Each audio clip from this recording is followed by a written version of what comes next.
సర్వాధికారియు నిరంతర స్తోత్రార్హుడు యేసుక్రీస్తు ప్రభువారి ప్రశస్త నామంలో ఉదయకాలపు వర్తమానాల కొరకు ఎదురు చూస్తున్న మీ అందరికీ ఇమాన్యుయల్ మినిస్ట్రీస్ తరపున మా శుభాభివందనాలు తెలియచేస్తున్నాను. క్రీస్తునందు మాకు అత్యంత ప్రియమైన దైవజనాంగమా, ఎలా ఉన్నారు? తమ్ముడు చెల్లి మిమ్మల్ని ఈరోజు అరుణోదయపు దినాన లేచి ప్రార్థన చేసుకున్నారా? కనీసం 2-3 అధ్యాయులైన దేవుని వాక్యాన్ని చదివారా? నిన్నే కదా ఆరాధనకు వెళ్ళొచ్చింది. చాలాసేపు దేవుని మందిరంలో గడిపాం, చాలాసేపు దేవుని వాక్యాన్ని విన్నాం, ప్రార్థన చేసుకున్నాం.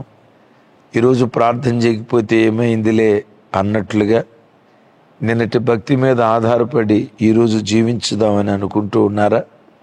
లేఖనంలో రాయబడిన మాట, ఏనాటి మన్నా ఆనాడే మనం ఏరుకోవాలి. విన్నారా? ఏనాటి మన్నా ఆనాడే మనం ఏరుకోవాలి. ఏనాటి ఆత్మీయత, ఏనాటి ప్రార్థన, ఏనాటి వాక్య ధ్యానం ఆ దినమే మనం చేసేటువంటి ప్రజలుగా ఉండాలి. లేఖనం చెప్తున్న నగ్న సత్యం. ఒకవేళ ఇంకా ప్రార్థన చేసుకోకపోతే తమ్ముడు చెల్లి, ఈ వర్తమానం విన్న తర్వాత అయినా కొద్దిసేపు అయినా ప్రార్థనలో గడిపి ఆ తర్వాతే మీరు గడప దాటి మీ పనుల నిమిత్తం బయలుదేరి వెళ్ళాలని ప్రేమతో మీ అందరికీ మనవి, హెచ్చరిక చేస్తున్నాను. ప్రార్థన చేసుకుంటారు కదూ తమ్ముడు, మిమ్మల్ని ప్రార్థన చేసుకునే ఇంట్లో నుంచి బయలుదేరుతారు కదూ. Thank you. మంచిది. మరోసారి ప్రాముఖ్యమైన ప్రకటన. ఈ నెల 25వ తారీఖు నుండి, అనగా వచ్చే శుక్రవారం నుండి 21 దినాల ఉపవాస ప్రార్థనలు మన మందిరంలో ప్రారంభం కాబోతూ ఉన్నాయి. మిమ్మల్ని, మీ కుటుంబాలను ప్రేమతో ఈ ఉపవాస ప్రార్థనలకు ఆహ్వానిస్తున్నాం. మీరు ఎరిగిన వాళ్ళందరికీ ఉపవాస ప్రార్థనలను గూర్చిన సమాచారం దయతో షేర్ చేయండి. మీలో ఎవరైనా ఉపవాస ప్రార్థనలకు మందిరానికి వచ్చి మందిరంలో ఉండి ఉపవసించి ప్రార్థన చేయాలని ఆశపడే వారికి ప్రేమపూర్వకమైనటువంటి ఆహ్వానం. దూర ప్రాంతాల నుంచి వచ్చేవారికి మందిరంలో ఉండటానికి వసతి ఏర్పాట్లు చేయబడతాయి. ఆ దేవుడు పరిచర్యను ప్రేమించి మందిరానికి ఆనుకొని చక్కటి గదులు నిర్మించాము. అలాగని దూర ప్రాంతాల నుంచి వచ్చేవారికి ఒక్కొక్కరికి ఒక్కొక్క గది ఇస్తామని కాదు. దూర ప్రాంతాల నుంచి వచ్చేవారు 20 మంది 30 మంది ఒకే స్థలంలో ఉండేటట్లుగా కొన్ని గదులు నిర్మించడం జరిగింది. దూర ప్రాంతాల నుంచి వచ్చేవారిని ఆ షెల్టర్లో, ఆ వసతి గృహంలో, ఫెయితోంలో మీకు ఆశ్రయం కల్పిస్తాం. దూర ప్రాంతాల నుంచి వచ్చేవారికి ఇదే మా ప్రేమపూర్వకమైన ఆహ్వానం. కానీ ఒకటి సుమి, ఉపవాస దినాల్లో దూర ప్రాంతాల నుంచి వచ్చిన వారికైనా దగ్గరుండే వారికైనా భోజన ఏర్పాట్లు చేయబడవు. కారణం 21 days కంప్లీట్ ఫాస్టింగ్ మందిరంలో జరుగుతుంది. దూర ప్రాంతాల నుంచి వచ్చే ప్రజలను ప్రేమపూర్వకంగా ఆహ్వానిస్తున్నాం. ఒకవేళ రాలేని స్థితిలో, అయ్యా కుటుంబంలో కొన్ని అననుకూలతలు ఉన్నాయి, రాలేకపోతున్నాం, మరి మేవేలా? మీ గృహాల్లోనే ఉపవాసం ఉండి లైవ్ చూస్తూ ప్రార్థనలో మాతో కలిసి పాలిభాగస్తులు కండి. మాతో కలిసి ప్రార్థనలో ఏకీభవించి ఉపవసించి ప్రార్థన చేయండి. దూర ప్రాంతాల నుంచి రాలేని వారికి ఈ సౌలభ్యం ఉంటుంది. లైవ్ అందించబడుతుంది కదా. ఉదయం 10 గంటలకి, సాయంత్రం 6:30 గంటలకి 2 పూట్ల మందిరంలో ఉపవాసం జరుగుతుంది. లైవ్ ఇవ్వబడుతుంది. పాలు పంపులు పొంది ఆశీర్వదించబడగలరని ప్రేమతో మీ అందరికీ మనవి చేస్తూ ఉన్నాను. మంచిది. పరిశుద్ధాత్మ దేవుడు మన కొరకు సిద్ధపరిచిన ఓ దివ్యమైనటువంటి సందేశం. ఇప్పుడు నేను చెప్పబోయే వర్తమానం గడిచిన 2-3 రోజుల క్రితం సిద్ధపడి మీకు అందిస్తుంది కాదు. ఈ అంశం మీద వర్తమానం చెప్పమని ఆత్మదేవుడు 2-3 నెలల నుంచి నా హృదయాన్ని రేపుతూ ఉన్నాడు. ప్రజల మధ్యలో ఎలాంటి బలహీనతలు ఉన్నాయి, ఇలాంటి బలహీనతలు వాక్యం ద్వారా నువ్వు దిద్దుబాటు చేయాలి, ఇది నా మాటగా నా ప్రజలకు అందించు అని 2-3 నెలల నుంచి నా హృదయాన్ని ఈ అంశం మీద వర్తమానం ఇవ్వమని ప్రభువారు రేపుతూ ఉన్నారు. అన్నయ్య, 2-3 నెలల నుంచి మీ హృదయాన్ని రేపుతున్న ఆ వర్తమానం ఏంటి? నాతో ఏం చెప్పమని, నా కుటుంబానికి ఏం చెప్పమని దేవుడు మిమ్మల్ని పురికొల్పుతూ ఉన్నారు? చెప్పండి అయ్యా, మా బ్రతుకును దిద్దుకుంటాం అని అంటారా?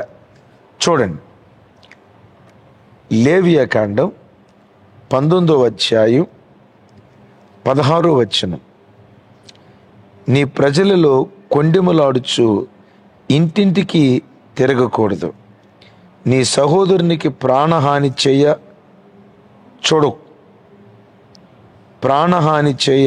చూడకూడదు, నేను యెహోవాని. విన్నారా? నీ ప్రజలలో కొండెములాడుచు ఇంటింటికి తిరుగులాడకూడదు. కోర్స్ ఒకప్పుడు కొండేలు చెప్పడానికి ఇంటింటికి తిరిగేవాళ్ళు, ఇప్పుడు ఇంట్లోనే ఉండి ఇంటింటికి తిరుగుతున్నారు. ఎంత విచిత్రమో చూడండి.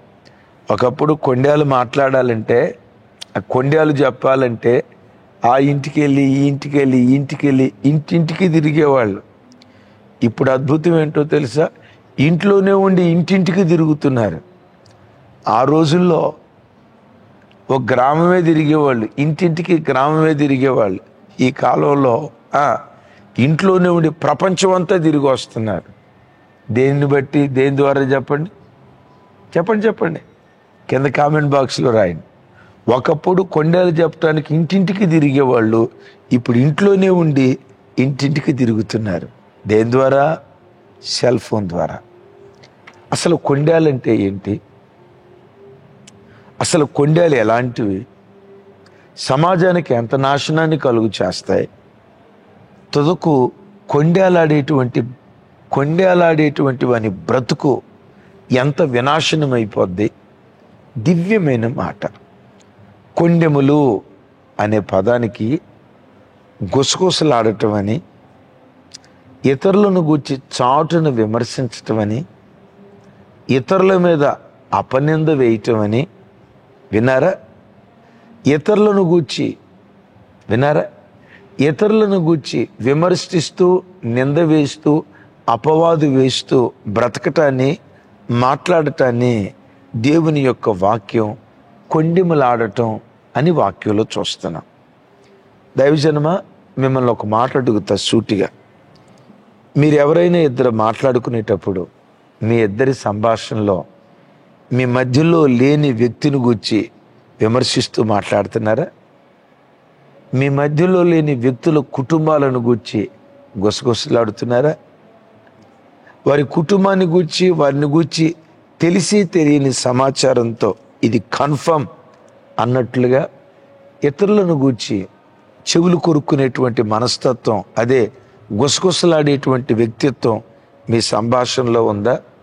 నీవెవరివో తెలుసా? కొండెగత్తెవి. తమ్ముడు, నీవెవరివో తెలుసా? కొండెగాడివి. మీరిద్దరున్నప్పుడు మూడో వ్యక్తిని గురించి విమర్శిస్తూ గుసగుసలాడారంటే వారు కొండెగాళ్ళు. దేవుని వాక్యం అంటారు. కొండేలు ఎంత ప్రమాదమో తెలుసా? ఇక్కడే చూస్తాం. నరహత్య చూడకూడదు అంటాడు. కొండెం నథింగ్ బట్ నరహత్య, మర్డర్. హత్యకు సమానం కొండెములు. ఓ గొప్ప భక్తుడు, మొర్గాన్ అనే ఒక గొప్ప భక్తుడు ఒక న్యూస్ పేపర్కి కొండెములను గూర్చి ఇలా రాశాడు.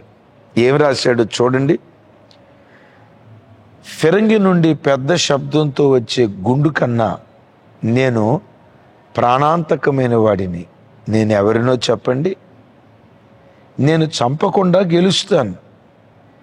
నేను కుటుంబాలను కూలుస్తాను, హృదయాలను విచ్ఛిన్నం చేస్తాను, జీవితాలను నాశనం చేస్తాను.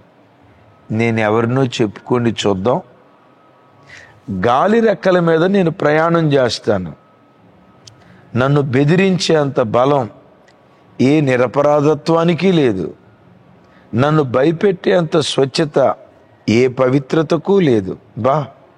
నేను సత్యాన్ని లక్ష్య పెట్టను, న్యాయాన్ని గౌరవించను. దిక్కులేని వారి పట్ల దయ చూపను. నేనెవరినో చెప్పుకోండి. నా బాధితులు, వినండి మాట, నా బాధితులు సముద్రపు ఇసుకల అసంఖ్యాకముగా ఉన్నారు. వారిలో చాలామంది అమాయకులే. నేనెప్పుడు మర్చిపోను, అరుదుగా క్షమిస్తా. నేనెవరినో చెప్పుకోండి. నేనెవరినో తెలుసా? నా పేరేంటో తెలుసా? నా పేరే కొండెములు అంటాడు ఆయన. కొండెల ద్వారా విచ్ఛిన్నమైన కుటుంబాలు ఎన్నో, తెలిసి తెలియని సమాచారంతో అపనిందలు వేసి నాశనం చేయబడిన కుటుంబాలు ఎన్నో. ఎన్ని కుటుంబాలు కొండల ద్వారా నాశనం చేయబడ్డాయి అని నీ భక్తుడంటే, సముద్ర తీరమందల ఇసుకరేణువులు ఎంత విస్తారంగా ఉంటాయో కొండల ద్వారా పాడైపోయిన సంసారాలన్నీ. బైబిల్లో ఒక కొండెగాడు ఉన్నాడు, వాని పేరు దోయేగు. ఏం జరిగిందో చెప్పమంటారా? అది బైబిల్లో ఎక్కడ రాసిందో కింద రెఫరెన్స్ రాయి. దావీదు సౌలు చేత తరంపబడుతున్నప్పుడు అహిమెలెకు అనే యాజకుడి దగ్గరికి వెళ్ళాడు. నేను ఆకలితో ఉన్నాను, నీ దగ్గర ఉన్న రొట్టెలుంటే ఇయ్యయ్యా. ప్రతిష్ఠించబడిన రొట్టెలను యాజకులు తప్ప ఎవరు తినకూడదు, నీకు ఇవ్వకూడదు, నువ్వు ప్రతిష్ఠితుడువో కాదు అంటే, నేను ప్రతిష్ఠితుడినయ్యా. రాజు పని నిమిత్తం పంపించాడు, ఆకలితో ఉన్నా.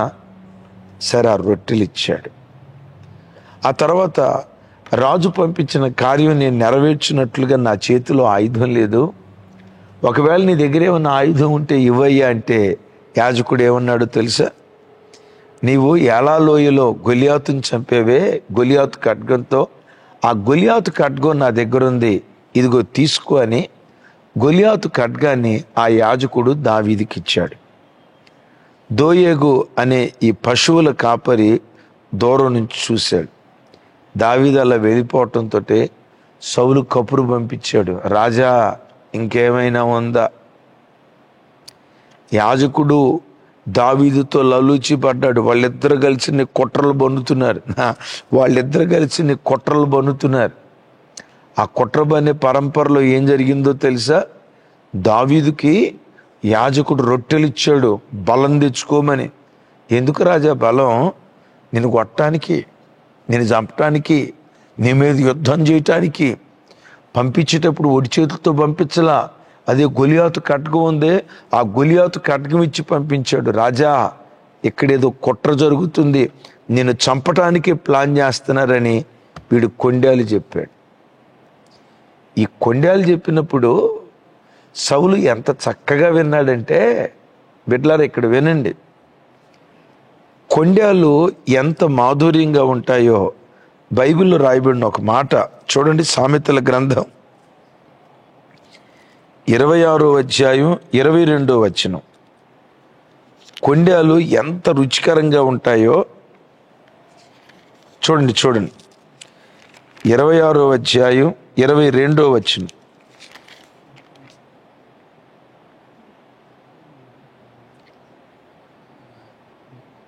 రైట్, 20వ వచనం నుంచి చూద్దాం. కట్టెలు లేని యెడల అగ్ని ఆరిపోవును, కొండెగాడు లేని యెడల జగడము చల్లారును. వేడి బూడిదకు బొగ్గులు, అగ్నికి కట్టెలు, కలహము పుట్టించుటకు కలహప్రియుడు. కొండెగాని మాటలు రుచిగల పదార్థములు, అవి లోకడుపులోకి దిగిపోవను. కొండేలు ఎలాంటివో చెప్పంటారా? రుచిగల భోజ్యములు. ప్యారడైజ్ బిర్యానీ కంటే టేస్టీగా ఉంటుంది. బవాచి బిర్యానీ కంటే టేస్టీగా ఉంటుంది. నలభేమ పాకం అంటారు చూసారా? ఆ నలభేమ పాకం వండినా అది ఎంత రుచిగా ఉంటుందో లేదో కానీ, కొండేలు అనేటువంటి మాటలట రుచిగల భోజ్యములు. అవి ఎక్కడికి దిగుతాయో తెలుసా? లో కడుపులోకి దిగుతాయి. అందుకని చూడండి, ఎవరైనా కొండేలు చెప్పేటప్పుడు, సిస్టర్ వాళ్ళ అమ్మాయి ఏం చేసిందో తెలుసా అని ఎవరైనా అనబోయారు అనుకోండి, ఆ మాట అనే లోపు ఎదుటోడి రియాక్షన్ ఎట్టుంటుందో చెప్పండి. ఏం చేసింది సిస్టర్? ఈ చెవులు ఉన్నాయి చూసారా, శాడ చెవుల్లాగా తెలుసుకుంటాయి, ఏనుగు చెవుల్లాగా తెలుసుకుంటాయి. వాక్యం వినేటప్పుడు అట్లా వింటే ఎంత బాగుండు కదా. ప్రజలారా, దేవుడు మీతో మాట్లాడుతున్న మాట అని అంటే,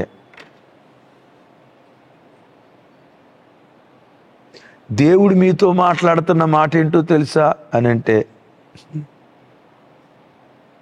ఇట్లా పలానోళ్ళ ఆయన ఏం చేశాడో తెలుసా, పలానోళ్ళ అబ్బాయి పలానా అమ్మాయి అని అనే లోపే అసలు ఆ మాట వినేటప్పుడు రియాక్షన్ చూడండి. అసలు ముఖం చూసారు, 1000 వాట్స్ బలి వెలిగినట్టు వెలుగుతుంది. ఓకే, ఏం జరిగింది సిస్టర్? ఎంత క్యూరియాస్, అబ్బాబాబా ఎంత ఆసక్తి చూపిస్తారు. కొండెగాడి మాటలు రుచిగల భోజ్యములు, అవి కడుపులోకి దిగుతాయి. వాడి మాటలంట అగ్నికి కట్టెలు ఎట్లాగో, కొండెగాడి మాటలు కూడా అట్లాగే. చూడండి, కట్టెలకు అగ్నిశాఖ తగిలితే భగభగమని మండుతాయి కదా, కొండెగాడి మాటలు మంటల్లాంటివి, కట్టెల్లాంటివి, మంట మరెక్కువగా రేపుతూ ఉంటుంది. తమ్ముడు, వాళ్ళను గురించి వీళ్ళను గురించి, చెల్లి, గుసగుసలాడే వ్యక్తిత్వం ఉందా? తస్మాత్ జాగ్రత్త. ఎదుటి వాళ్ళను గురించి నిందలేసే మనస్తత్వం ఉందా? జాగ్రత్త. ఎవరి మీదో ఎదుటోడికి చాడీలు చెప్తూ వాళ్ళ మధ్యలో శత్రుత్వం పెరిగేటట్లుగా గుసగుసలాడే చాడీలు కోరిదానిగా కొండెగత్తిగా బ్రతుకుతున్నావా? తస్మాత్ జాగ్రత్త. ఈ మాట ఎప్పుడైతే దోయగు సౌలుకు చెప్పాడో, ఇవి రుచిగల భోజ్యములని చెప్పే కదా, మంటను అధికం చేస్తాయి అని చెప్పే కదా, కలహాన్ని అధికం చేస్తాయని వాక్యం చెప్పింది కదా. ఇప్పుడు సౌలు ఏం చేశాడో తెలుసా? ఆ యాజకుని ఇంటి మీదకి వెళ్ళి ఒకే రోజు 85 మంది యాజకులను నిర్దాక్షిణంగా కత్తితో చంపాడండి.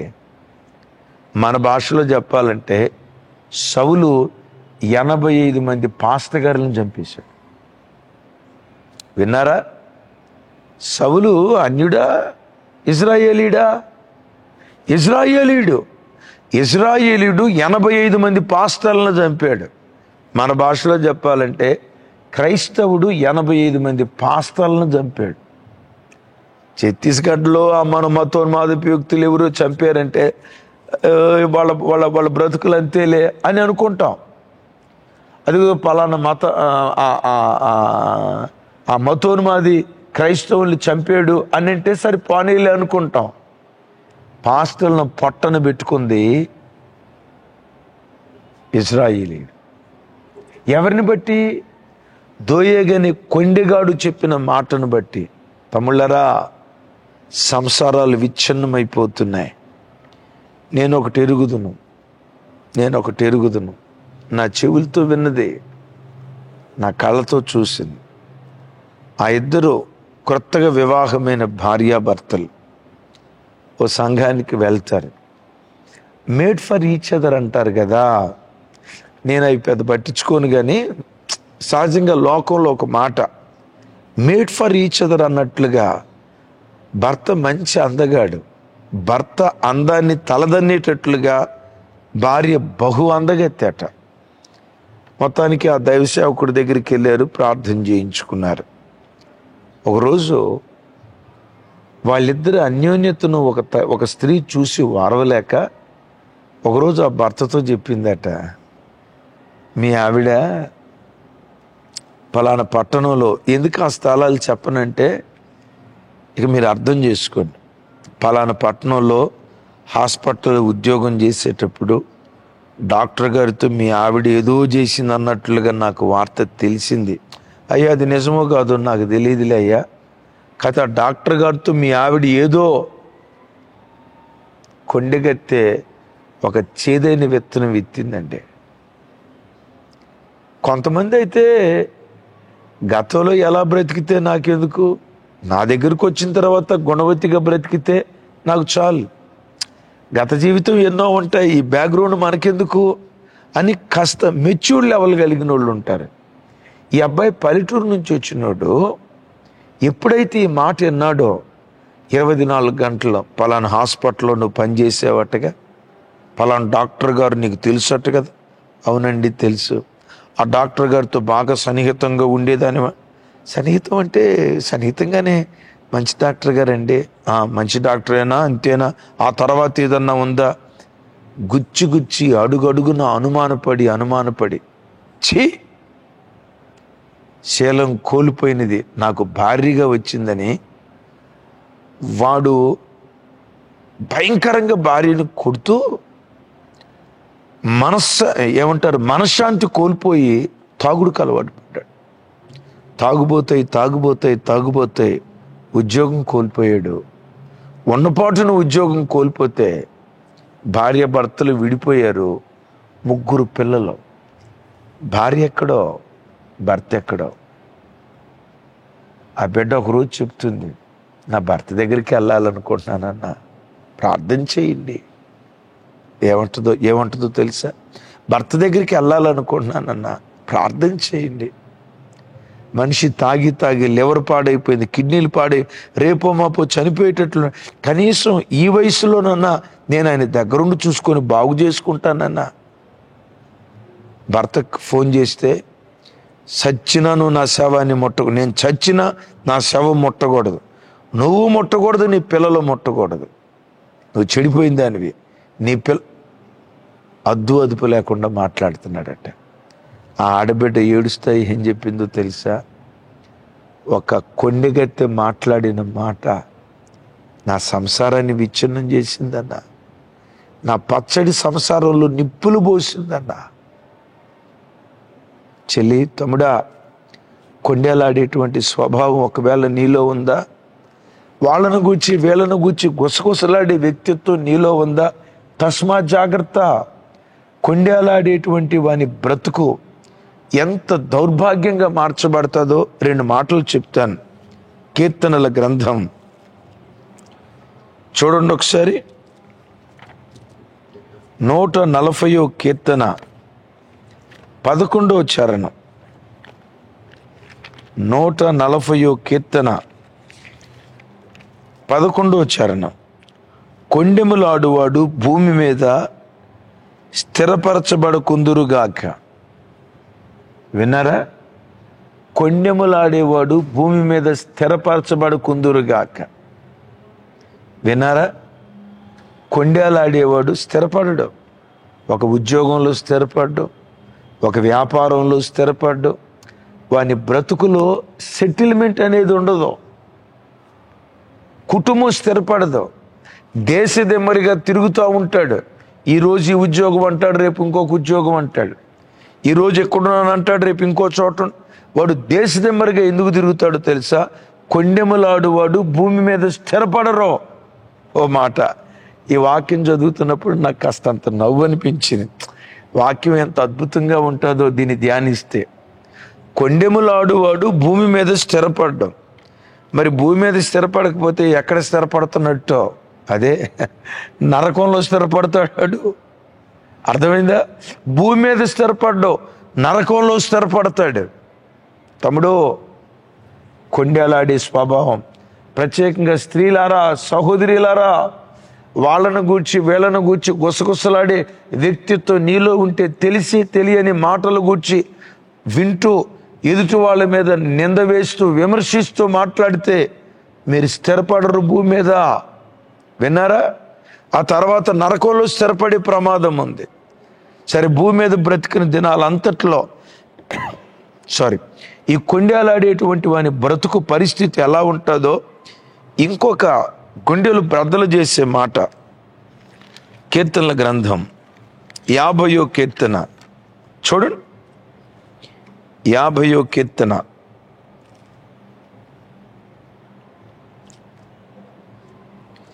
50వ కీర్తన 20వ వచనం 22వ వచనం దాకా. నీవు కూర్చుండి నీ సహోదరుల మీద కొండెములు చెప్పుచున్నావు, నీ తల్లి కుమారుని మీద అపనిందలు మోపుచున్నావు. ఇట్టి పనులు నీవు చేసినను నేను మౌనినయుంటిని, అందుకు నేను కేవలము నీ వంటి వాడనని నీవు అనుకుంటివి.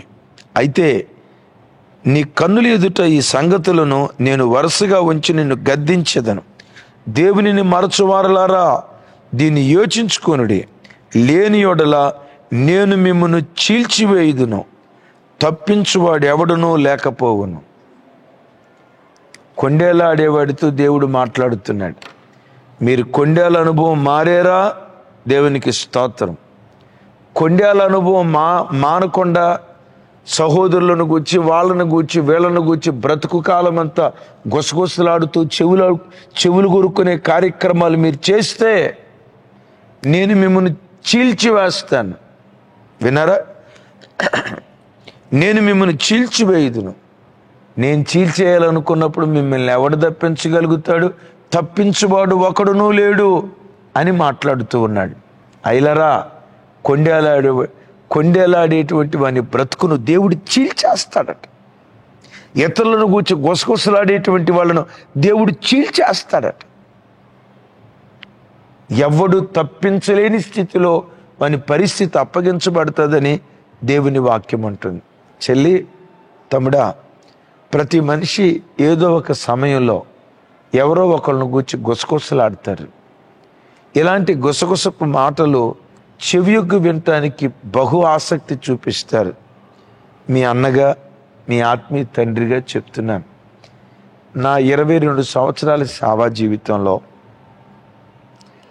ఒక వ్యక్తిని గూర్చి గుసగుసలాడినట్లు కానీ, ఎదుటి వాళ్ళను విమర్శిస్తూ చాటును మాట్లాడినట్లుగా కానీ, మరొక సేవకుని గురించి ఆ పాస్టర్ గారు అట్లట, ఈ పాస్టర్ గారు ఇట్లాట, లేకపోతే ఆ విశ్వాసి ఇట్లా గుసగుసలాడినట్లుగా దేవుని కృపను బట్టి ఈ రోజు వరకు నాకు తెలీదు.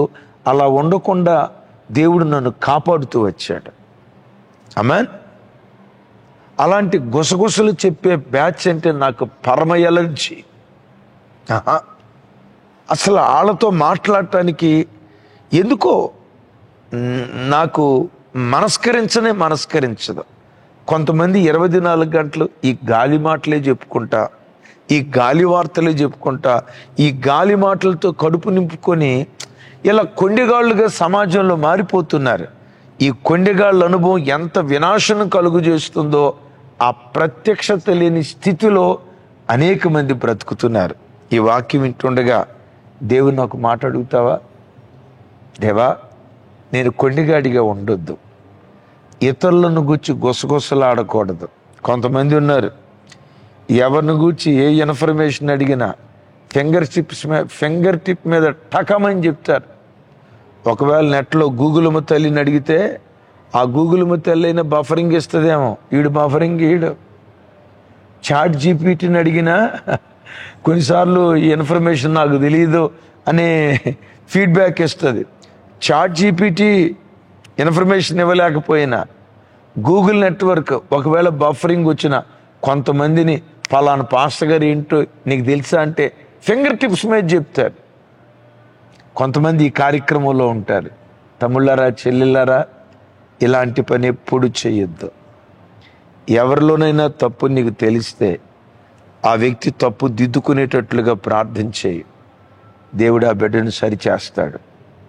ఇంకెక్కువ రోషం నీలో కలిగిందా, ఆ వ్యక్తి దగ్గరికి వెళ్ళి తన తప్పు తెలియచేసి దిద్దుబాటు చేసుకోవటానికి పురికొల్పు. దిద్దుబాటు చేసుకోలేదా, దేవునికి అప్పగించు. ఒక వ్యక్తిని గురించి తెలిసి తెలియని మాటలు పొరపాటును మాట్లాడద్దు. నాలుగు జాగ్రత్తగా నా వైపు చూడ, నాలుగు జాగ్రత్తగా కాపాడుకోండి. కొండేలాడేవాడు భూమి మీద స్థిరపడడు, వాడు పాతాళంలో స్థిరపడతాడు. మీరు ఎవరు కూడా కొండెములాడేటువంటి వారిగా, ఇతరులను గూర్చి గుసగుసలాడేటువంటి వారిగా మీరు బ్రతకకుందురుగాక. ఆమేన్. మీ ఇద్దరి మధ్యలో మూడో వ్యక్తిని గూర్చి నెగిటివ్గా మాట్లాడే విమర్శతో కూడుకున్న మాటలు యేసు నామములో ఈ దినము నుండి మీ నోట నుండి రాకుండునుగాక. అలా దేవుడు మనల్ని బ్రతికించేటట్లు ప్రార్థన చేస్తాను. కళ్ళు మూసుకోనండి. సర్వశక్తి గల తండ్రి, మాతో మీరు మాట్లాడిన శ్రేష్టమైన మీ మాటలకై వందనాలు. కొండెములను గూర్చి మాతో మాట్లాడావు దేవా. మేము కొండేలాడేవారిగా ఉండకూడదు. దోయగాడిన కొండెం ఎంత వినాశనాన్ని కలుగు చేసిందో. నిజమే నాయన, ఎంతోమంది అమాయకులు కొండేల వల్ల బలైపోతున్నారు. ఓ చెల్లి గూర్చి చెప్పాను, ఆ బిడ్డ సంసారం విచ్ఛిన్నం అయిపోయింది. దేవా, ఇంత దౌర్భాగ్యపు దయనీయమైన స్థితికి కుటుంబాలను విచ్ఛిన్నం చేస్తుంది కొండేలే కదా. ఈ దినం నుండి మా నోటిని కాపాడుకునే కృపద ఇచ్చే. కొండెగత్తులు ఎవరైనా ఈ వాక్యం వింటా ఉంటే, కొండెగాళ్ళు ఎవరైనా ఈ వాక్యం వింటా ఉంటే, యేసు నామం పేరిట ఈ దినమే వారిని మీరు మార్చుదురుగాక. ఈ దినమే వాళ్ళు మార్చబడుదురుగాక. మార్చబడి భూమి మీద స్థిరపడుదురుగాక. పరలోకంలో కూడా బిడ్డలు స్థిరపడుదురుగాక. యేసు నామం పేరిట ప్రార్థించి స్తుతించి పొంది ఉన్నాం తండ్రి. తండ్రి అయిన దేవుని ప్రేమ, కుమారుడైన యేసుక్రీస్తు వారి దివ్య కృప, పరిశుద్ధాత్మ దేవుని సహవాసం మనకు సకల పరిశుద్ధులకు సదా తోడయుండి నడిపించునుగాక. Amen, amen. Thank you. విన్న ఈ విలువైన వర్తమానం అనేకులకు షేర్ చేయండి. ఉపవాస ప్రార్థనలను గురించి అనేకులకి ఇన్ఫర్మేషన్ పాస్ చేయండి. వారు పాల్గొందేటట్లుగా ప్రోత్సహించగలరని ప్రేమతో తెలియచేస్తూ, కృపా సమాధానాలు మనందరికీ తోడయుండునుగాక.